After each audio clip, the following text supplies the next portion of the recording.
Yo yo, it's Arcade, just a French guy doing some stuff. And it's time for the 4th episode of the Cactuar Light project.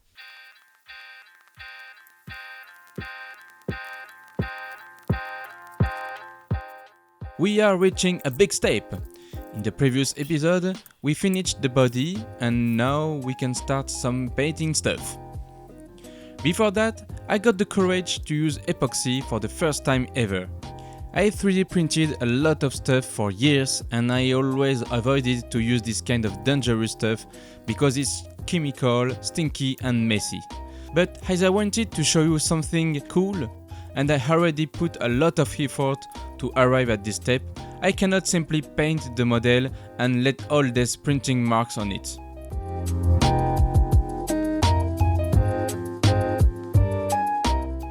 So here is the first batch, with simple pieces that I knew it would be easy to reprint if I screw up.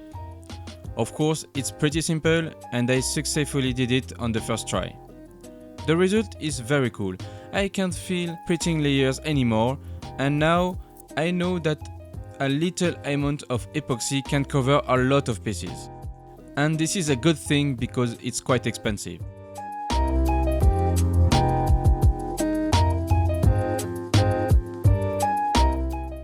I'm quite confident now, so I quickly covered all pieces and I must say it's a very satisfying process. More than cleaning and hiding imperfections, epoxy will strengthen arcs and leaves.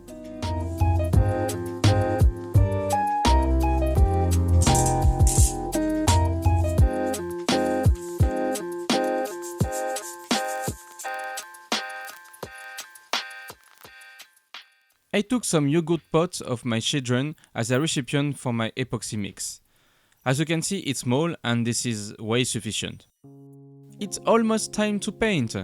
Every time I paint a miniature, I like to create a story in my head for it to help me find a technique to achieve a painting effect. Here is my story. A blacksmith dwarf like the Cactuar monster. It's funny but powerful, like a mysterious god. He crafted this piece of art out of garbages and scraps found in his workshop. So the material was neither clean nor bright. We can still see scratches, dust and greases, but this is his little joy and he's happy with it.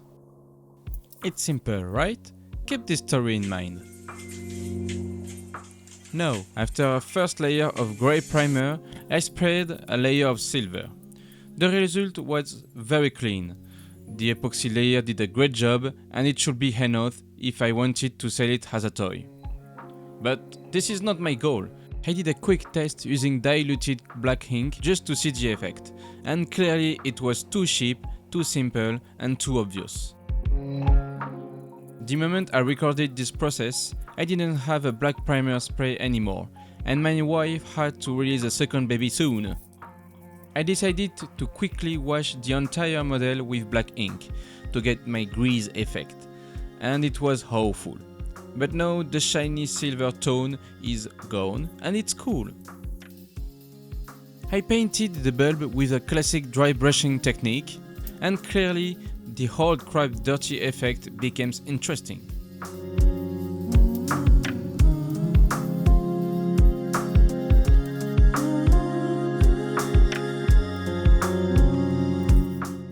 While the bulb was drying, I painted other pieces with black ink to optimize my time.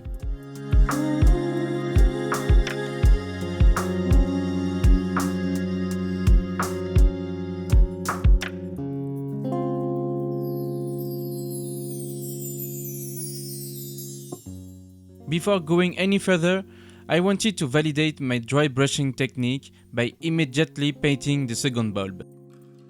I had to ensure that the result is consistent between pieces and be able to reproduce this effect everywhere.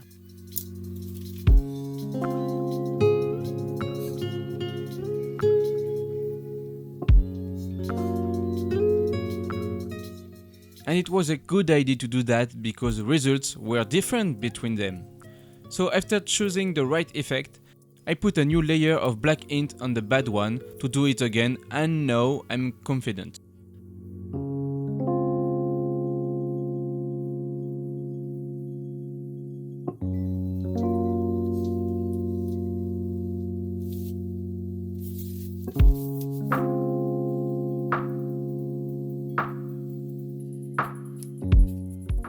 Here is a new challenger! How can I dry brush smooth surfaces without any texture? Having my story in mind helped me to find a good idea. I started by doing scratches by striking surfaces with my brush with stiff bristle. I make sure that I stroke only the main area. Edges and corners will still receive a classic dry brushing using a ninja technique at the speed of light. My hand now moves like a robot. I took some photos for you. What do you think? Can you see the dwarf striking this metal scrap with his whole hammer? I'm very happy with this final effect.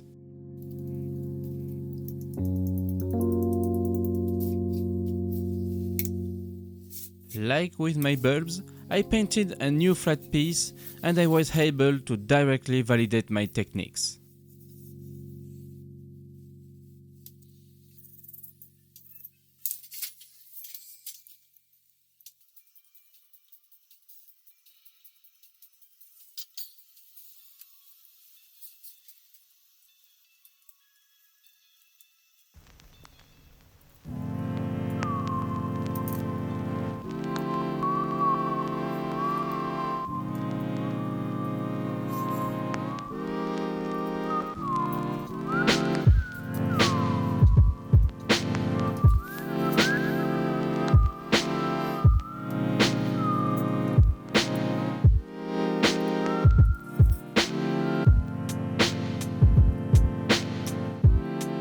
I will not show you all the painting process because I showed you all what you have to know about that.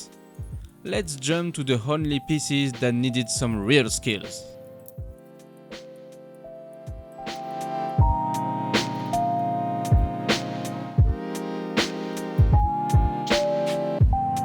Well, I'm not good at painting smooth transition.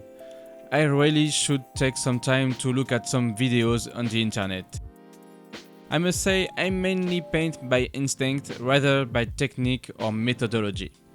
I used a simple 3 colors transition, yellow, orange to dark red, and I applied a simple highlight using light red on edges.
To finish this painting step, I had a layer or two of matte varnish on the entire model and a gloss varnish for the colored leaves.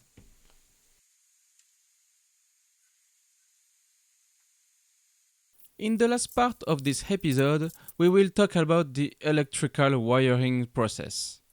I did a simple wiring schema to place LED and connectors. As I said in my first episode, I want to be able to easily repair if necessary. So I cannot just simply solder all light together. I had to insert some connectors and it will be easier to install all glasses later. Guess what? The last time I seriously soldered something was in college in tech class. I was very excited and a little worried, of course. So, I'm a beginner at soldering. What a great idea to start with very tiny wire length in a circle shape. Using a paper taped on my board, I copied a part of this circle to solder my LEDs on the right angle. Wires were so tiny that sometimes the sheath melt a little if I took too much time to solder.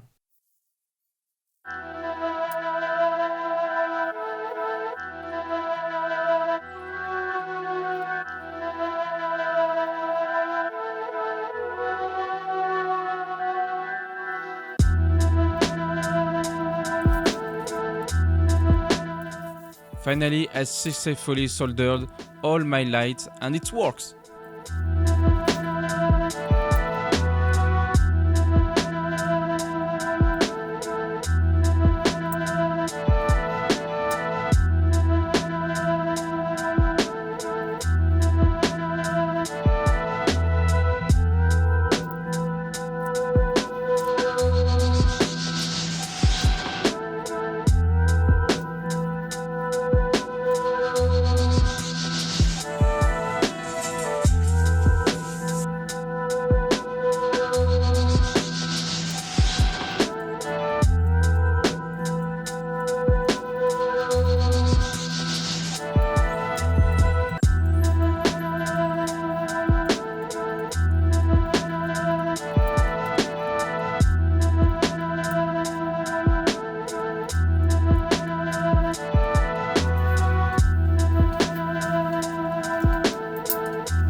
Yet another noob time!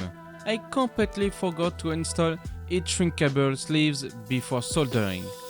Fortunately, as I bought a big box of sleeves full of different diameters, I was able to slide my sleeves after the soldering process.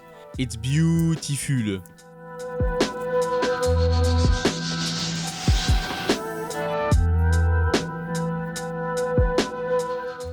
To finish this step, I installed all wires on the skeleton using hot glue.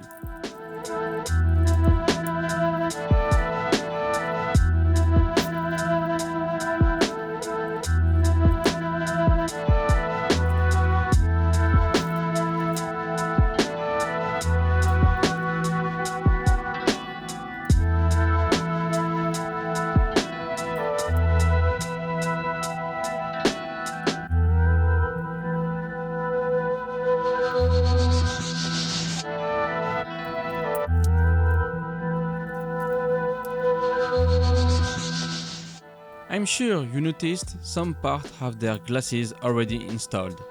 I'm not teasing you, okay?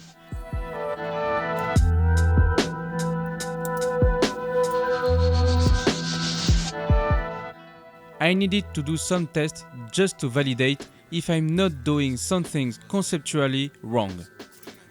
One last check and bingo! The next episode will be the last one.